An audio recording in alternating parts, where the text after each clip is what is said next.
This will be a short little video. Customers complain about a knocking, popping sound when braking or when hitting bumps.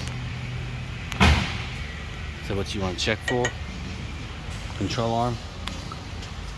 Do you see what I see? This little guy there, that is a rock. It's basically what you're doing when you're hitting bumps. You're lifting up on the control arm and smacking down onto that rock there. That's what's causing your noise. This one here is I believe a 20 or 22 rav4. It's only 37,000 miles. And of course, check the other side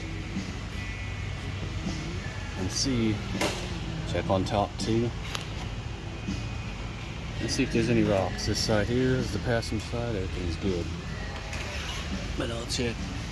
This is the driver's side.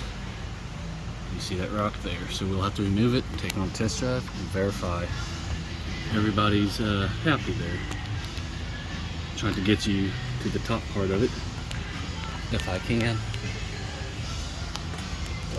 Of course, like I said, check the top. Everybody's good there, but we do have a rock right there.